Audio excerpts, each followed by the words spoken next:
My dear brothers and sisters of all colors, I want to salute you in regard to your marvelous support of my dear sister Tricia and I over this past year.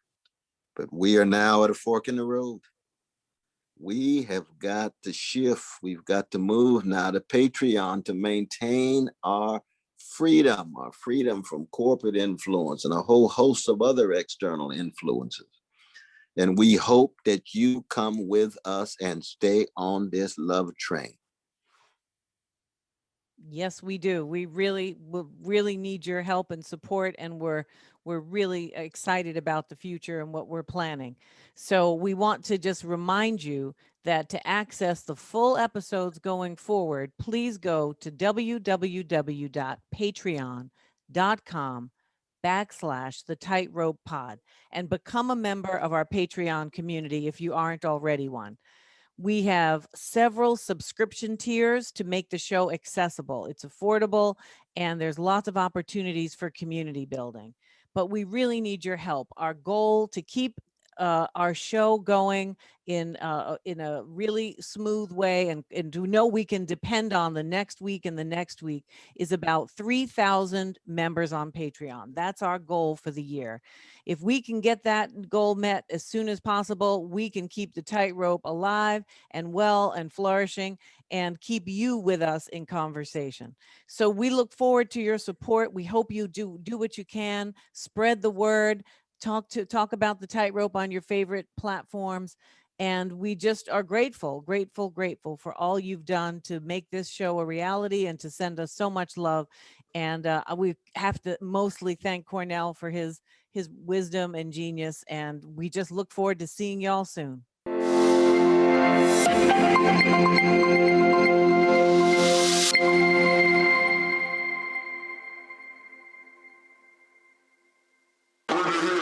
We are witnessing America as a failed social experiment. How do we tell this story in a way that builds the kind of emotional momentum that colorblind ideology built? So many young brothers and sisters of the younger generation find themselves so far removed from the best of their past. What are we going to make out of the nothing we've been given? How do you envision possibility? Hey everyone, thanks for joining us on the Tightrope, where, as you know by now, we try to have conversations that are infused with love and justice, and we try to take on difficult subjects, keep our balance, deal with all the issues as best we can. And we are always grateful that you're here with us, and I'm profoundly grateful to be in conversation with my dear colleague and friend, Dr. Cornel West. Hey Cornel, how are you feeling today? It is always a blessing and an honor to be in conversation with you, Sister Tricia. Absolutely, absolutely. Yeah, Indeed, I really enjoy it. indeed. Definitely. Very much so. Very much so. What do you think about our recent conversations on the virtues? I think that might be a really fun thing to keep doing. What are you thinking? I think that we have got to sustain our series. You know, the great Alistair McIntyre used to say there's only two conditions under which you ought to talk about the virtues: night and day. But he didn't use that exact language. I got a little revision. That's a little baby face revision. I was just gonna say after 7. Did she quote after 7 or did after 7? We got to take Brother Alistair to the chocolate side of town. It's night and day. Oh, that's one of my favorite songs, Cornel. That's one of my I only think of you on 2 occasions, that day and night. But this virtue, so that dialogue we had on courage, though, was just so rich. We're going to get to justice. We're going to get to love. We're going to get to some other crucial virtues, and it's I think timely. It's one of the things that are highly needful in our moment of such spiritual decay and moral decrepitude. Yeah. And we are so very blessed to have one of the great exemplars of the virtue tradition. He is one of the great philosophers of democratic culture who teaches us about civic virtue. He is one of the great teachers who teaches about excellence in our calling as teachers. And he's also one of the great fathers and husbands, Sister Sally, wife, Susanna, Noah, Livy. I have been blessed to know this brother for almost 50 years. When we first met in the last 25, the depths of the love in friendship and brotherhood flowing over from his deep love and family. So when you bring all three of those together, you got a very special brother. His name is Jeff Stout. He's just retired from being distinguished professor of philosophy of religion at Princeton University. As you know, he went to Brown, got that Brown University connection before he got his PhD at Princeton. And he is the author of The Flight from Authority, Religion, Morality, Autonomy, published in 1981, a powerful conceptual archaeology of the emergence of secular discourse. The Ethics After Babel, which is really a classic in so many ways, often connected with Alistair McIntyre's After Virtue. Those are the two major texts that constitute the real center of so much of the serious reflection about what it means to be an ethical person, what it means to be critically wrestling with what is the good life. And then Democracy and Tradition. That to me is masterpiece. Democracy and Tradition. Blessed are the organized, 2012, on the ground, grassroots organizing in the name of democracy, radical democracy. And last but not least, the Gifford Lectures. Now the Gifford Lectures, we want everybody to know, is in many ways an analog. It is what philosophers have instead of the Nobel Prize. He gave the Gifford Lectures 3 years ago at the University of Edinburgh in Scotland on religion unbound from Cicero to Martin Luther King Jr., keeping track of the rich egalitarian freedom tradition going all the way back to the Greeks backdrop, but then especially Cicero with the Romans. You can't talk about Romans without the Greeks, and then on through the modern period of Hazlitt, and then of course ending in some ways with Martin Luther King Jr. and some of our own contemporary reflections, even after King. I was blessed to be there. And he actually dedicated these lectures to me, which blew my mind. Good God. It was really something. So that I can go on and on about my dear brother Jeffery Stout. I'll take a bullet for this brother. I don't mean in the shoulder either. I'm talking about right there in the heart. Brother Jeff Stout, what a blessing to have you, man. It's a blessing to be here. It's wonderful to meet you, Tricia. I've been following the podcast a little bit. You know my connection to Brown, where you fantastic. Yes, it's wonderful to meet you too. I absolutely love that place, and have many fond memories of civil rights and anti-war activism there, as well as my work in religious studies and in philosophy, and many beloved teachers, some of whom are still alive and kicking.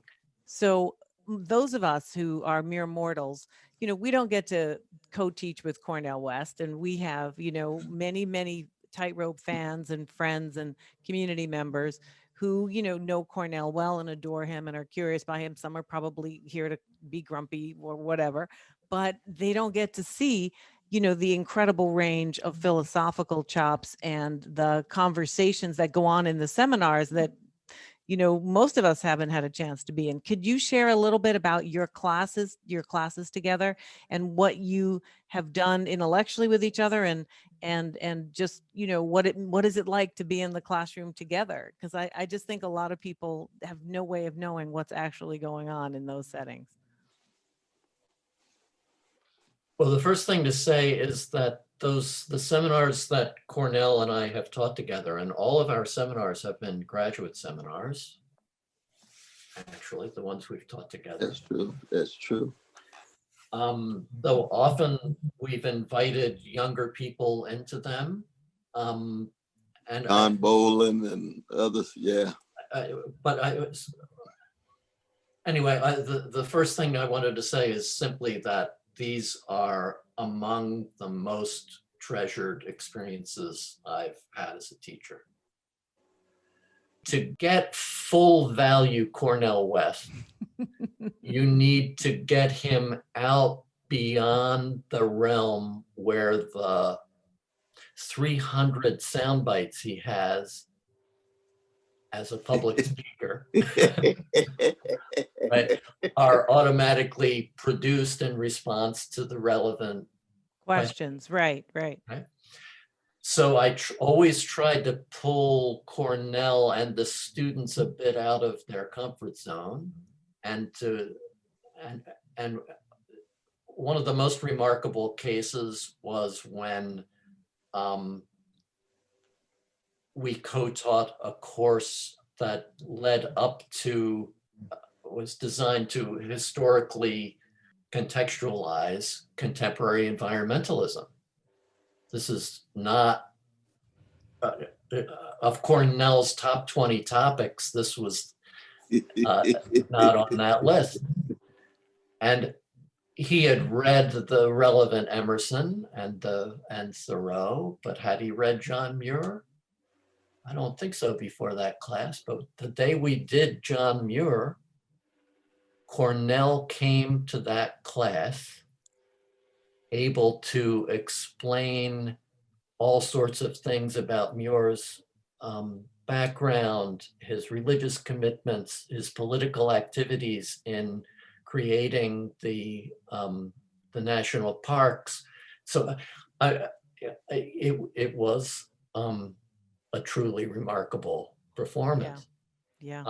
I'll give you another example. Do we have time for another? Yeah, we'll example take or two? another, sure. So we taught a course one time called Hegel and His Influence.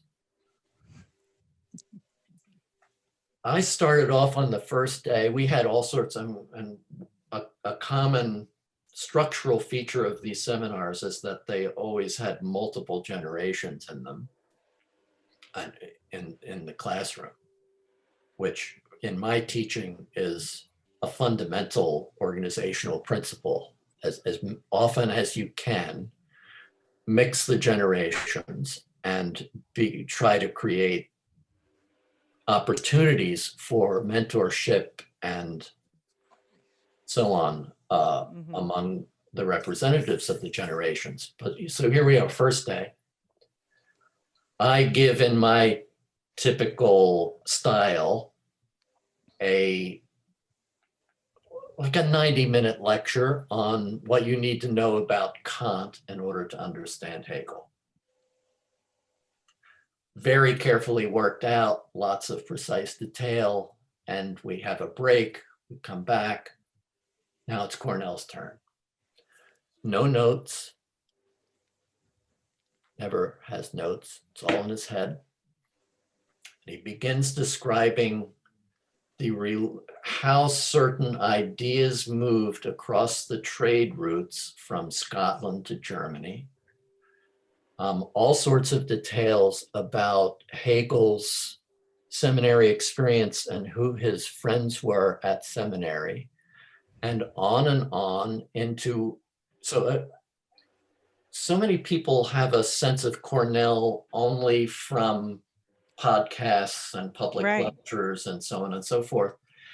And what I want to say about that day's performance is that, first of all, only a few people in the world could have pulled it off.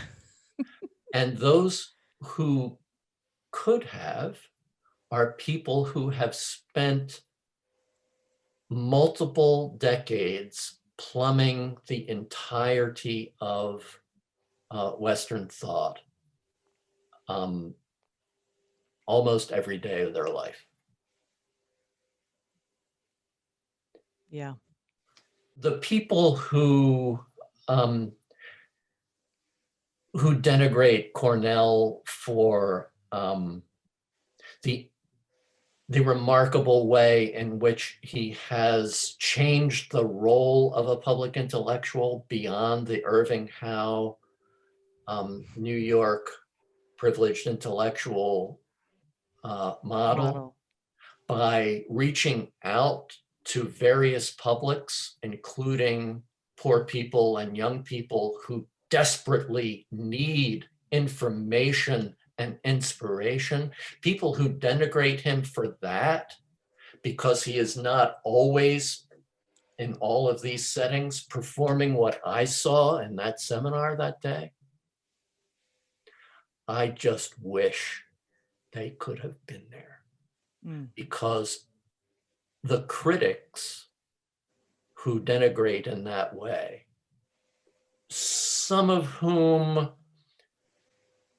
are nervous about their own role within the culture and are defending themselves against the presence of his excellence, they would be impressed, perhaps even chagrined by seeing what was happening before them.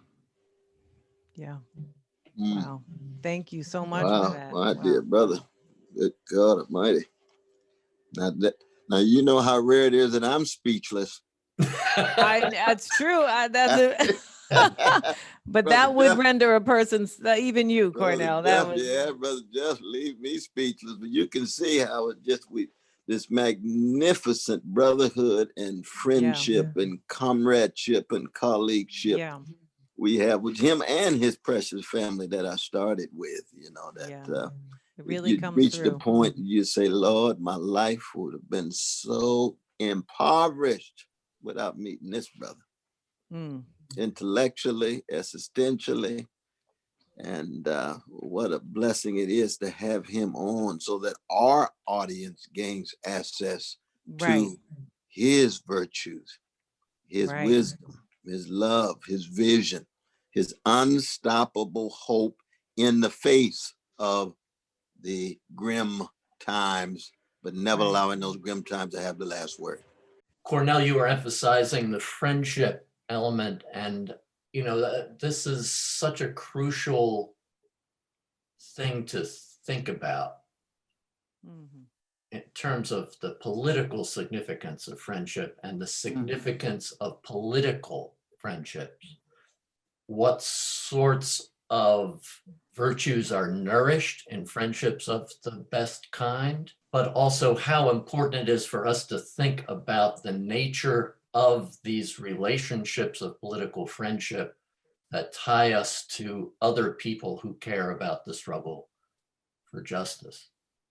Elizabeth Herrick, one of the great British abolitionists, spoke of the true friends of justice. That's really important, an important concept, because when we think about justice as a virtue, we often jump between the virtue of the individual who cares about justice and then justice as a virtue of societies taken at large. We're hoping a large scale society or even global society will become more nearly just, basic relationships in right order. But what we tend to leave out are the friendships among those who care about justice and are prepared to commit themselves to struggling justly for it. Those relationships require examination if they're going to succeed. If they're going to succeed at breeding the virtues, skills, habits, excellences required for success in the struggle for justice? Are those relationships themselves just? Are they capable of achieving what people committed to the struggle for justice are hoping for? It seems to me that our current political friendships are in disrepair. And we have to give a lot of thought to concrete thought to what it would be for them to acquire a better shape. Maybe this is one of the things we can talk about today. Oh, indeed, indeed. And what accounts for the deterioration and the decay, you think? Part of the problem is that the general culture is tilting so strongly in the direction of commodification and values that are promoted by and in some ways appropriate to the marketplace and to relationships within corporate life. Those are two different things, but within corporate life, often the key relationships are relationships of command and obedience within the corporation, but then also in the marketplace, competition and cost-benefit reasoning reigning in both of these spheres. Right. And those parts of our culture that care about the goods of human relationships and the excellences of persons have tended to atrophy. But we also have, we're just not very good at remembering what the successful examples of the struggle for justice have been in the past. And these, our curricula tend to ignore these examples. So if you think about abolitionism, early feminism,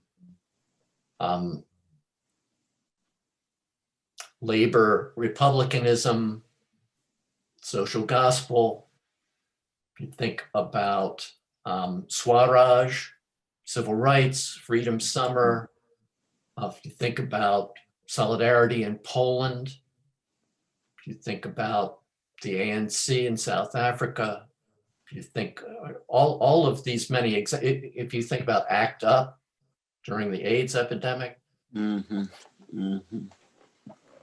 that's a remarkably rich tradition with many important examples to think about. In all of those cases, the forms of organization were somewhat similar. And the forms of organizing, the relation among the ends being sought, the forms of organizational means, and the tactical means were pretty closely similar to one another. And these all account for the relative successes of those movements. But if we think about it, where's all that taught? Where is it remembered? Almost every movement that gets started is largely starting from scratch, as if we didn't have examples to draw upon, a rich history to draw on when figuring out how to move forward. Examples, good and bad. Right. I mean, No, it's an amazing Examples point. and warnings, as Livy says. Tricia? Yeah, no, it's it's an interesting concept. When you first said, where are these courses? At first I thought, wow, they don't really exist. But then I also thought that they're actually divided up into other fields. So you would do civil rights movement in African American studies, maybe in a modern American history. You would do feminism in maybe a women's studies course, right? You might do labor in a course that's focused on class. So in what way would you organize these materials to make them sort of functional together? Because I think they're very interesting. They sort of articulate your notion of struggling justly for justice. And so maybe that's what we'll name this new course. We're going to invite you to teach in retirement. that's a wonderful formulation. Isn't it a great really idea?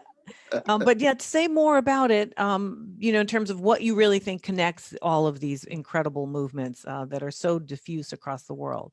Well, the ones I have been mentioning are democratic, grassroots democratic. They are democratic in their ends. So by that I mean they take liberty and justice for all to be what they're striving for. There's a lot more to be said about that, because what is meant by liberty in this context requires a good deal of spelling out. That's liberty and freedom are two of the fighting words, tug of war words that get pulled back and forth and create a lot of disconcerting music, a lot of obfuscation. So we can come back to that. With regard to tactical means,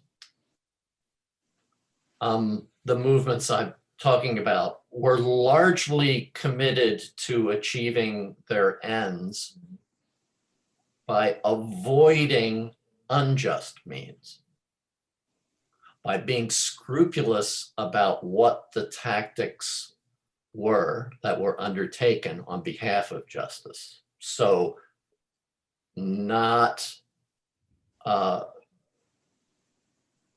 for the most part, not engaging in violence except as a last resort and under very carefully controlled circumstances. Most of the movements I've mentioned acquired broad appeal in part by virtue of committing themselves to nonviolent means.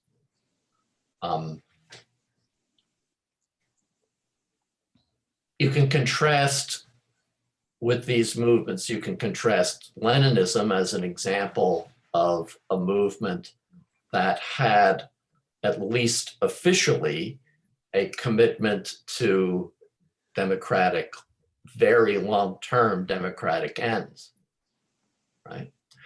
But considered moral reflection on the acceptability of means to be a bad thing for the movement. And the organizational structure, this is the other thing I want to highlight, the organizational structure was largely a top-down matter, right? So organizationally, the democratic movements that I'm highlighting, the egalitarian freedom movements that I'm highlighting, were, they all had roles for leaders, but they also had accountability practices that limited what leaders were able to do. So those features all are in play. But notice that often we encounter movements or forms of supposedly democratic organizing that aren't very clear about the ends.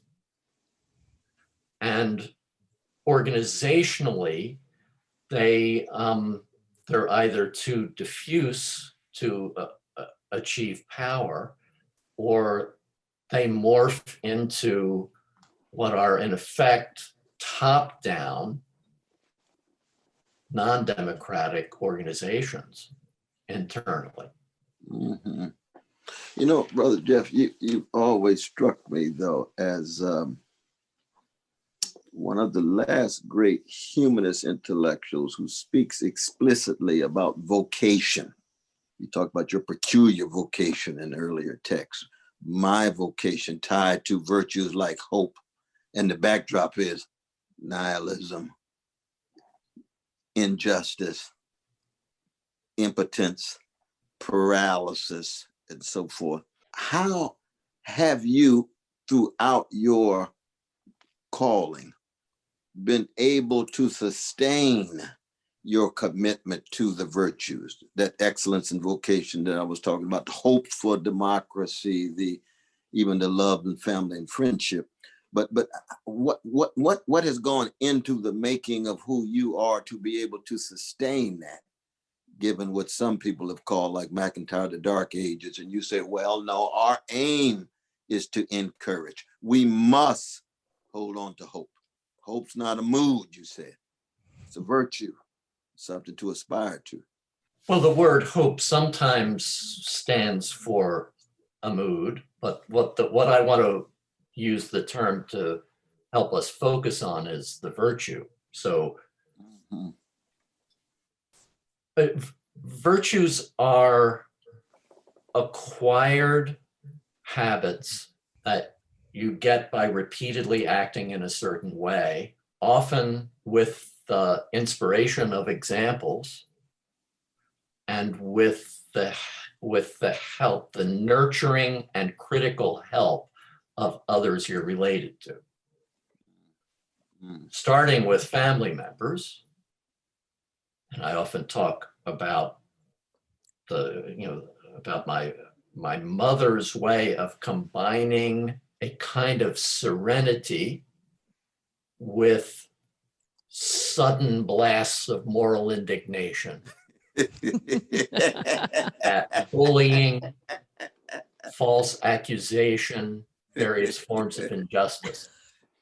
I've sometimes referred to it as a calm lake struck by lightning. Ooh. And when she took me to church, part of what I experienced was a resonance between her way of responding to injustices and what I found in the prophets and in the Sermon on the Mount's concern, its way of blessing those who are persecuted for the sake of righteousness.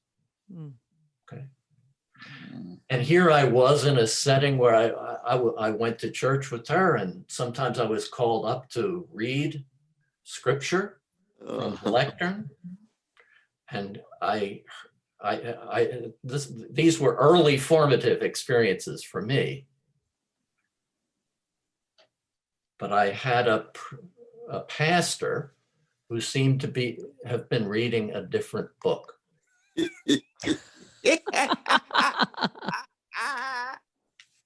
He was a nice man, and he preached a gospel of niceness. Niceness isn't a virtue. Niceness is a genteel facsimile of virtue.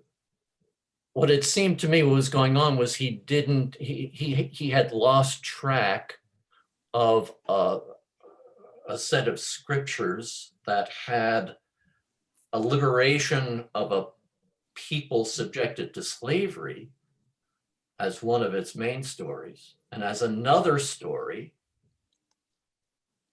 equally central, a victim of imperial violence, an innocent victim of imperial violence, treated as an exemplary human being, if not divinity. Jesus himself. Jesus himself. So this was a gospel. What I was hearing from the preacher was a gospel without a cross. The grace was too cheap. No gospel at all. No gospel at all in that sense. No gospel at all. It's be nice to your neighbors, be polite.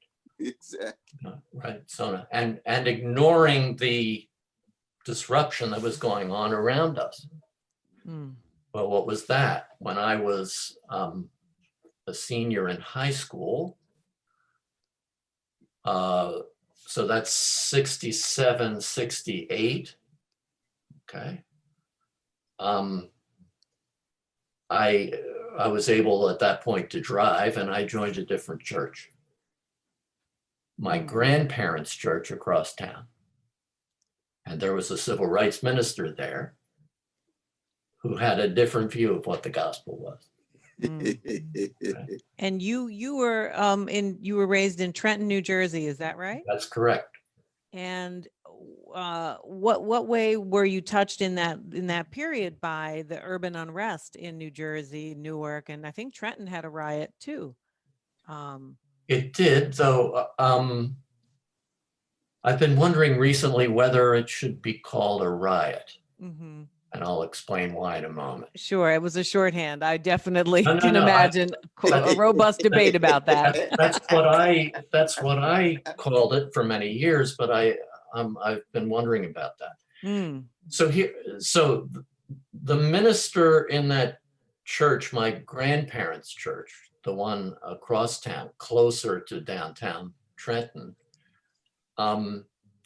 he was a civil rights minister, and he basically told us that we weren't loving our neighbors unless we were committed to going out into the relevant neighborhoods, organizing face to face and creating the friendships that would begin to establish the true friends of justice, to use Eric's terms, that would allow us to set right the relationships that were broken.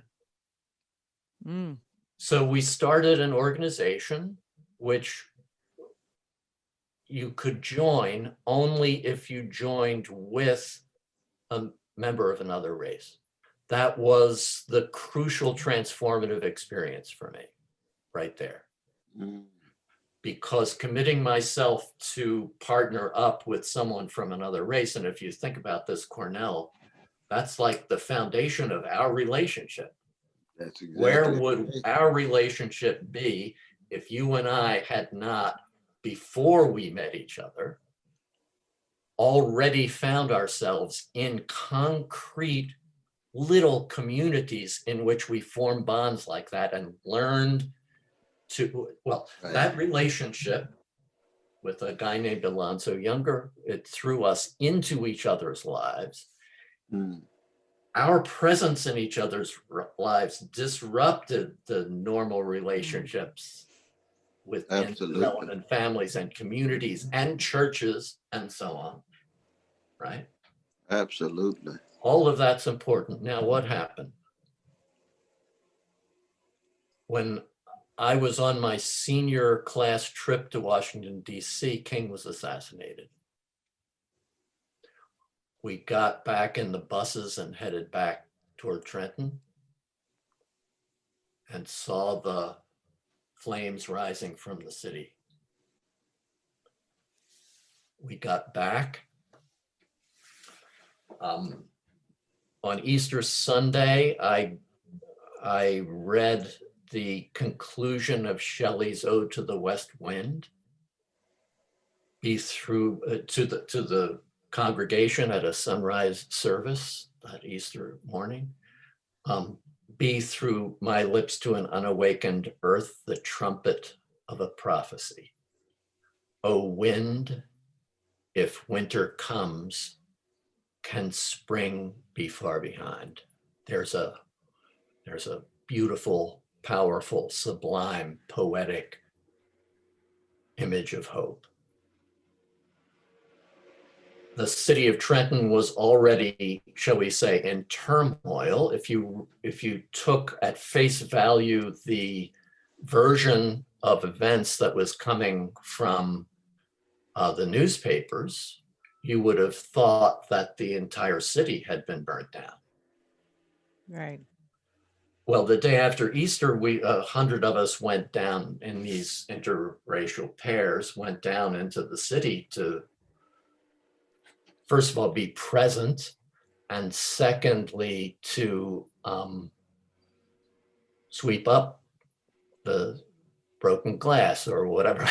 Well, there wasn't that much damage. This is why I wonder about the use of the term riot. Something crucial had happened, which is that a guy named Harlan Bruce Joseph was shot in the back by police and killed. So who was he?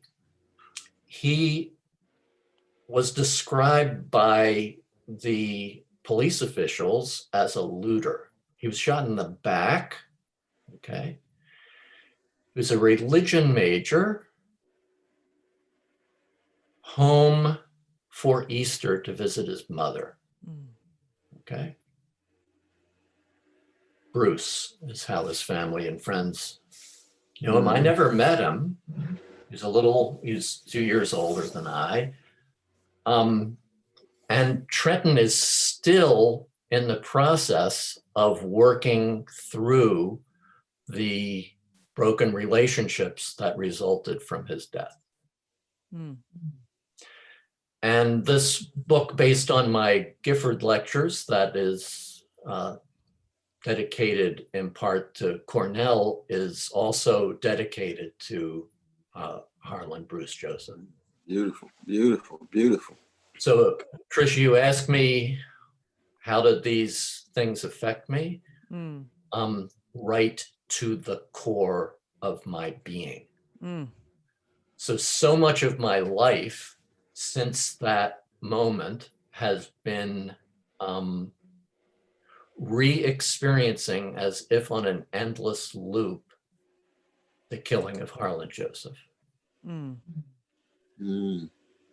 And trying my best by leaning on, cultivating, developing, treasuring the relationships among the true friends of justice that have sustained me and sustain whatever hope I can manage to carry myself and my friends and my communities forward.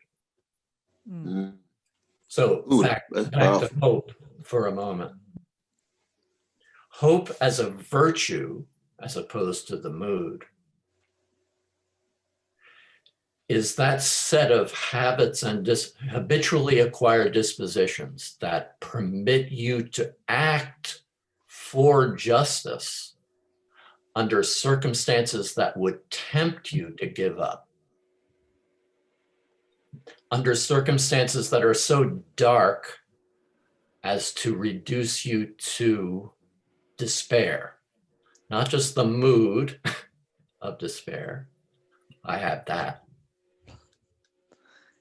My mood's plenty dark. The question is, when the evidence suggests that maybe it's not worth pressing forward, right? Hope is the virtue that permits action to continue under circumstances where its victory is uncertain, is likely to be partial if it's achieved at all. But now hope as a virtue, does it have grounds? If what it is to be in a circumstance where hope is demanded is that there are reasons suggesting to you that maybe you might as well just give up, what would grounds for hope be? Well, here are some, and this goes back to the curricular question. Are we the first people to be under circumstances like that? No. Did our ancestors all give up? Did people subjected to slavery give up? Whose families had been torn apart, whose friends had been tortured, who bore the evidence of slavery's brutality on their bodies, did they give up? No. So what did they do? Did the participants in the French resistance during World War II give up? Did the people of India subjected to British imperial rule give up? Well, no. So we can learn concrete things from these examples, like which forms of organizing succeed and which are unlikely to do so.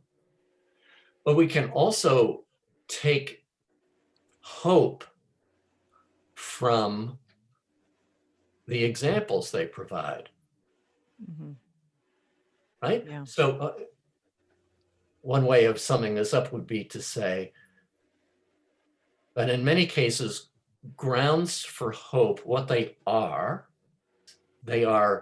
defeaters of action. Mm, that's nice. I like that. That's nice. That So is they rich. are examples, reasons, often historical precedents that tell you, no, you don't have to give up under these circumstances. Look at what they did. Right? Yeah. And then it's not quite the same thing as providing grounds for hope, but there are also, they can also be forms of guidance. So abolitionism in the early 1830s, not a fully developed movement. Much of it centered in the activity of lawyers in Philadelphia, a few other groups. How does that differ from abolitionism as a full-blown movement in the 1850s? Well, in that later development, almost everybody in New England had been engaged through face-to-face organizing. We can learn something from that example, right? Mm-hmm. In a way that isn't merely a sustenance for our hope. It's concrete instruction about how to achieve the relevant forms of social change. Right. Major forms of social change have happened in the past. Why is it that when we read political theory, almost none of the discussion has to do with this? Mm-hmm. Yeah. Back to the issue of the curriculum and where we get the curriculum, but also more popular forms of discussion and instruction. Because public discourse as a whole doesn't put a focus on this at all. You know? We're much better at analyzing the current structures of injustice and naming the countless forms of domination than we are at actually coming up with concrete guidance for how to go about the practices of social change and building up the political friendships that would make it possible. Yeah. Mm-hmm. I have a quick question. Going back to something you said a while ago that I think this is a good place to pursue. You mentioned when I asked you what were the characteristics that the movements you identified share, one of them was that they were hierarchical, not to a point of problematically so, but that they were hierarchical in structure. Since the 1960s in sort of African-American social justice movements, there's been a sort of common notion that, you know, when you have a very charismatic leader and you have a hierarchical organization, you can destroy it pretty quickly by taking out visible leaders in that way, and that a kind of horizontal organizing has begun to be favored, I guess would be a sort of delicate way of putting it. And so, you know, Black Lives Matter, for example, doesn't have a recognizable head or a figure. Can you speak to that? Did I understand you properly about the hierarchy? And if so, what do you think we are facing today in this regard? And are we actually making a mistake in terms of our structures of resistance? So I would prefer to say that the successful movements have internal divisions of labor. Ah, okay. Right? And some of the relevant roles involve leadership.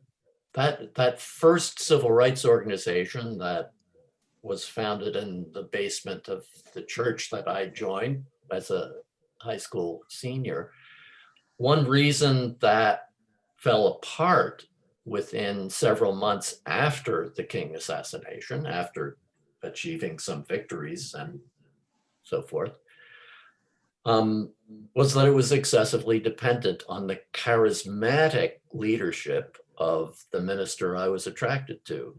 Okay. So when his life fell apart at the end of that summer, the organization fell apart. Okay. I'm an Ella Baker Democrat. You know, Ella Baker was, along with Septima Clark and others, were among those who were critical of King's particular style of charismatic leadership.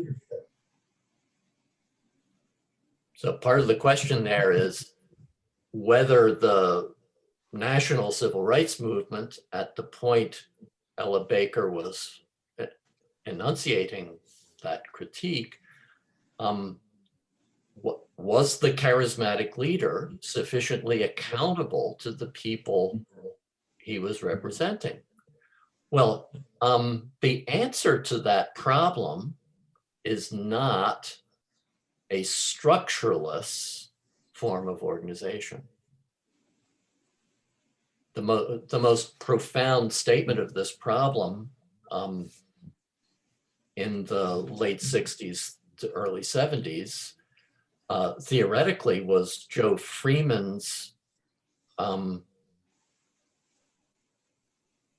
reflection on problems within the feminism of that period in a piece called The Tyranny of Structurelessness, where Freeman demonstrated that the when you counter the excessive reliance on a certain kind of leader by favoring a structureless form of organization, what you're actually doing, according to Freeman, and I think this is correct, is you're allowing the more powerful people who are still exerting their influence and effect within the organization. You're not permitting their power and authority to be named and then held accountable. So there need to be some forms of role differentiation. And there are many circumstances under which democratic movements need somebody to speak for them, to represent them in negotiation, and also in speaking to the public and to the press. If those people are not held sufficiently accountable to others, then you've got another form of anti-democratic organization. And when that moves too far in that direction, all sorts of bad things can happen. You know, I've always characterized what you have been doing, Brother Jeff, as making the world safe for the legacy of Martin Luther King Jr. With the memories of your struggles there in Trenton, and all of the high-level, sophisticated, and subtle reflections about democratic culture that you just laid bare, because this is a very profound and passionate reflection that you are enacting here about democracy. But let me ask you this. Well, and I should add too, I think our audience needs to know that Brother Jeff Stout has trained more Black people at the PhD level in religion departments than anybody else in the country. And they go on to influential positions. We can start with Eddie Glaude and just go right across the board. There's a whole host of them. Michael Eric Dyson. I mean, we go on and on, William Hart, so forth and so on. And he's trained a whole lot of white brothers, sisters, and white folk as well. But I want you to say something about what I understand the three pillars of this legacy of Martin to be. On the one hand, a kind of John Dewey moment, left Hegelian pragmatism. On the other hand, a Ella Baker moment you've already talked about, radical democracy. You can say less about that, we've already talked about it. But the third one would be the Emersonian poetic project, and poetry understood in the broad sense. Whitman would be the best example.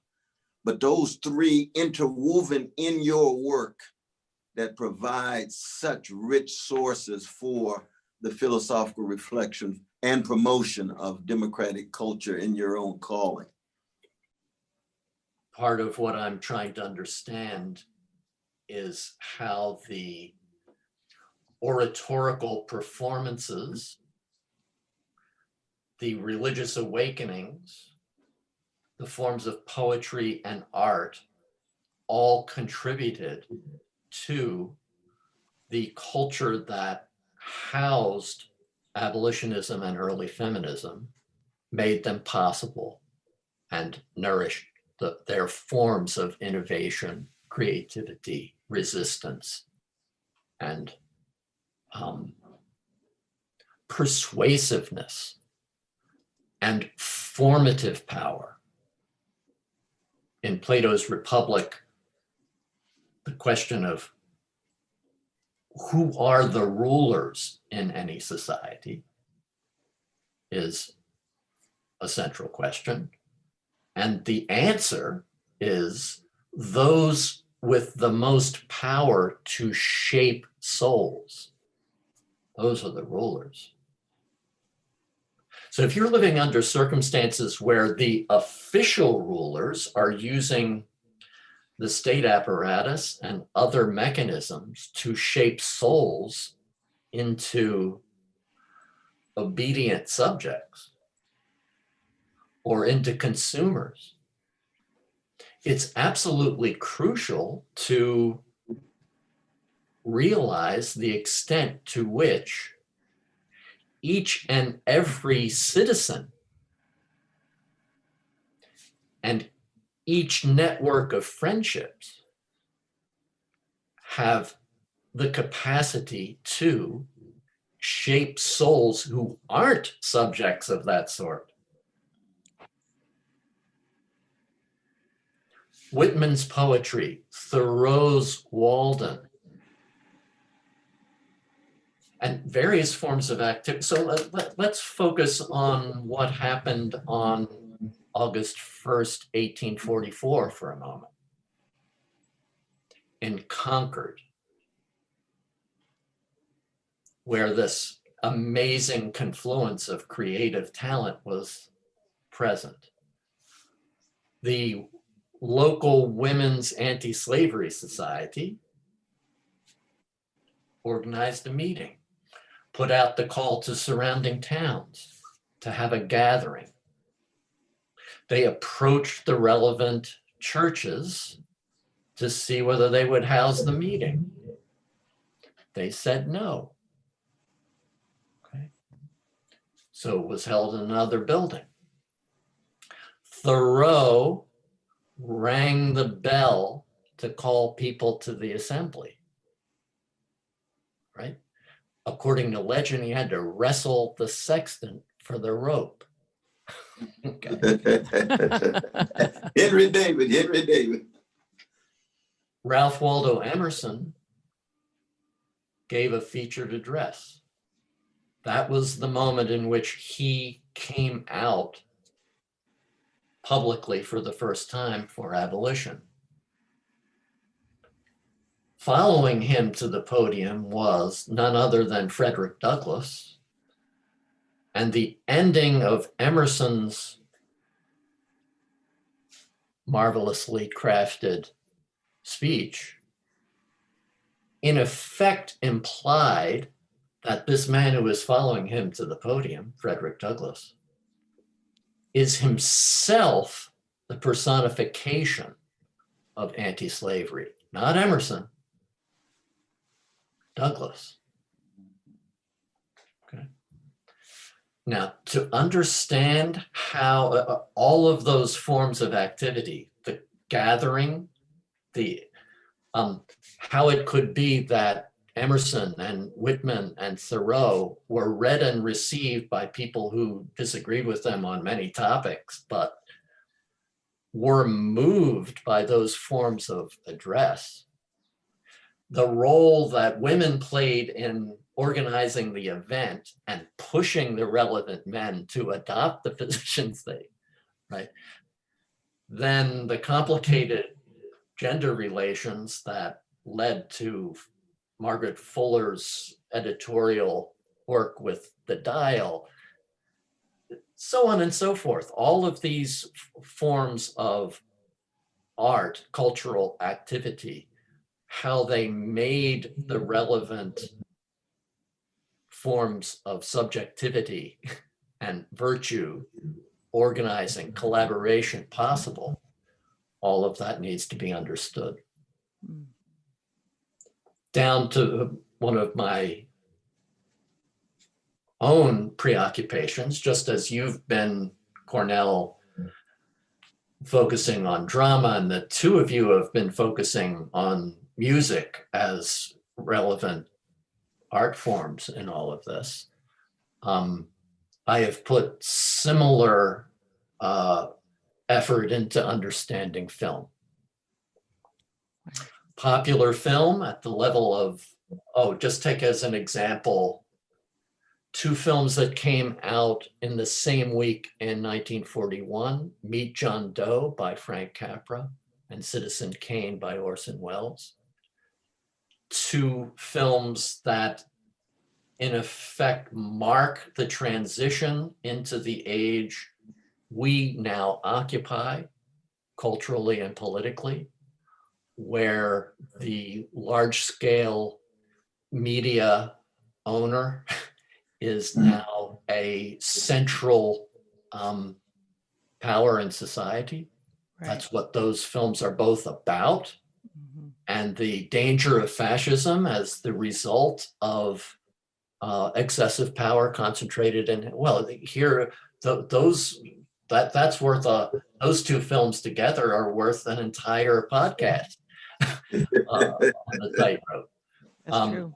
But then but closer to the Whitman-Thoreau model, we have avant-garde film, which has produced some of the, there's a whole culture of avant-garde film, which continues to, just as in avant-garde music and hip hop and so on, continues from the cultural margins to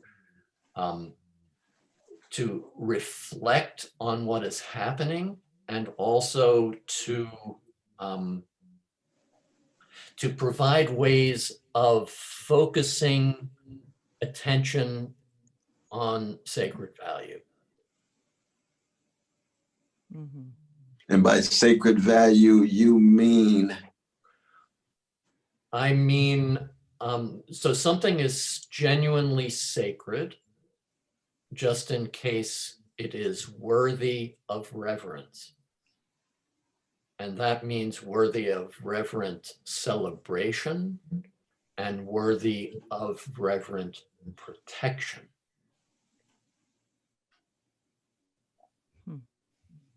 So the wrong kind of secularized politics tries to get the question of sacred value out of politics. But if you think about it, it's very hard to do that,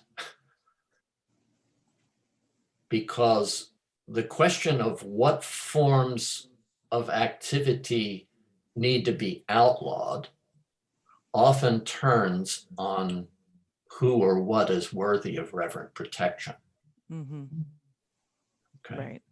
We outlaw murder and rape and many forms of domination. Like if we want to have a free society, that means we if we want to be free, if we want to have liberty in the deepest sense, that means we're going to have protection from domination. The abolitionists were trying to outlaw slavery.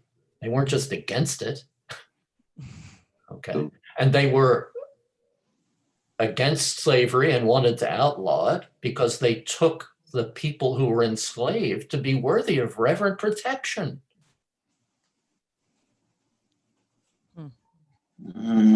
We often disagree about what explains reverence protection. Exactly. That's where the religious differences come in most heavily.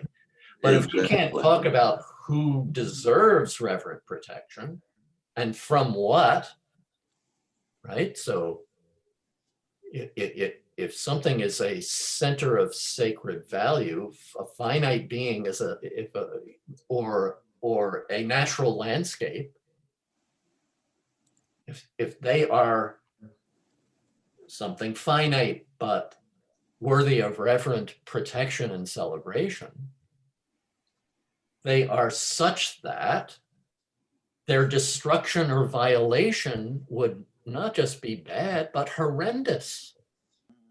Because see, one of the things that's fascinating is as a secular thinker, you are so religiously musical and theologically sensitive, and thereby grounded in knowledge of religious traditions, following through the moral imperative of being anti-idolatrous all the way down.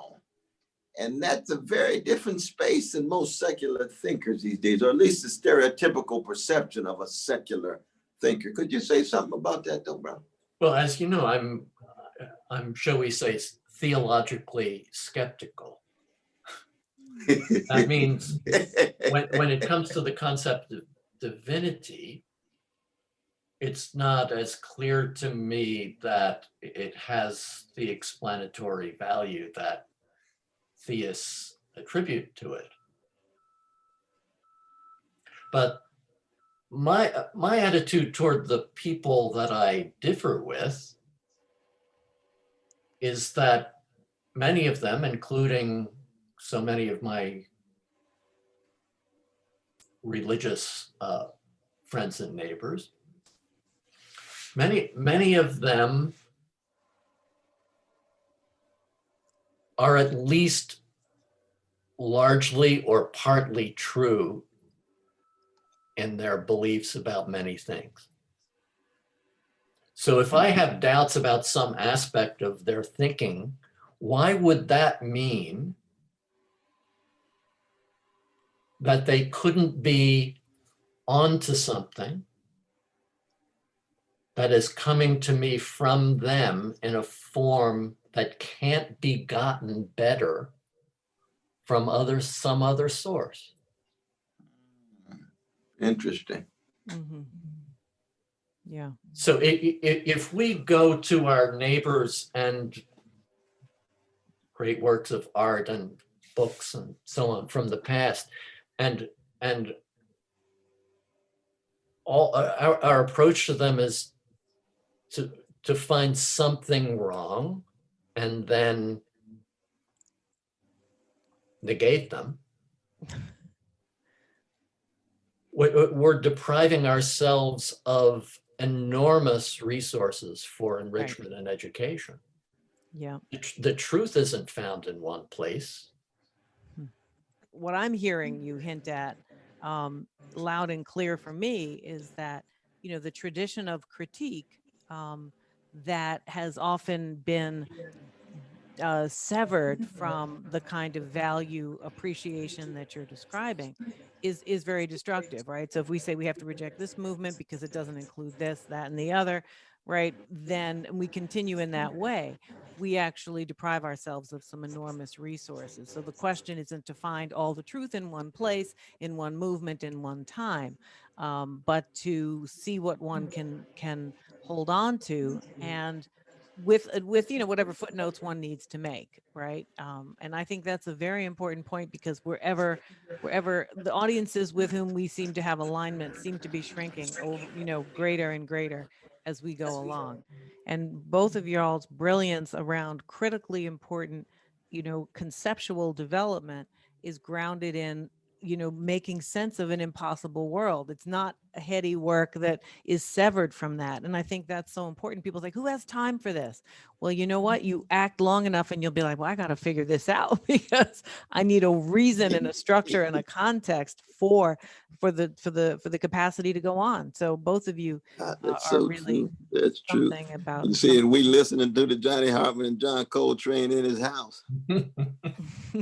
and people haven't seen us break dance together. We do a little Sam and David. Oh, I'm coming to Hammer that. look like a Boy Scout. Make MC Hammer look like a Boy Scout. Well, let me tell you, if I'm definitely going to invite myself to the next dinner if that's going to happen. Okay. Doesn't Brother Elliot have that on internet though? Brother Jeffery? Somewhere. Really? Okay, I'm looking for that. In some disguised form, so that people can't find it if they search. Well, it's been such an enormous pleasure to have you here, and what a time to really reflect on the virtues and on organizing, right, and being organized, and the importance of it. So I'm really honored to be here. I'm always honored to be here with Cornel, but it's been a double pleasure today to have you with us. It's been an enormous pleasure for me, and Cornel is essentially family here. You know that. True. That's exactly right. And his role in my family and in the formation of the moral and political consciousness of my children and of all of us has been central. And you talked about taking a bullet. I'm there. No, it is mutual and reciprocal. I can't conceive of my life without the Stouts. Each and every one of them, little Miles, the grandson, and the other grandchildren too. I'm telling you. No, what a blessing to be alive. It's good for people to see, such camaraderie and such, family across so many spaces. So you all are going to inspire a lot of people. And I'll tell you right now, I mean, it always feels a little bleak to me, but I will say right now, it's even as a little bit more. So we're going to marshal our reserves as much as we can. And you all are helping buoy that for sure. So I'm really thrilled. But, Jeff, come back anytime. I know you're emeriti now, so that means you have more time to come bother us, and we want to bother with you. And so, let's do it. That would be great. We're not going to let you retire, for real. So good to meet you, Tricia. It's been my pleasure entirely. Well, thanks everyone for a great conversation and for joining in with us on the tightrope. We adore having you with us, and we look forward to having more opportunities to continue to dialogue. Please share with your friends and family and coworkers and the like, the tightrope on YouTube, as well as if you subscribe to audio podcasts, just check us out wherever you listen to the rest of your podcasts and hang out with us on the tightrope. We have plenty more coming your way in the months ahead. We look forward to seeing you soon. And as always, it is a great joy to work with my dear brother, Cornel West. Cornel, thanks so much for being here with me. It's always a joy, my dear sister Tricia. Hey there, my tightrope community. Have you heard the news? We are moving all of our tightrope content to our Patreon in order to keep our show independent and ad-free, keeping ourselves able to say what we want, when we want, to whom we want. We are asking our incredible audience, that's you, to please extend your support to us by going to www.patreon.com/the tightrope pod, and please become a member of our Patreon community. Here in this new location, we will continue to bring you our full-length episodes, exclusive opportunities to interact with us on a regular basis, and also some behind-the-scenes content. So we really, really hope you'll join us on Patreon, and we appreciate all your support. We'll see you there soon. Bye-bye.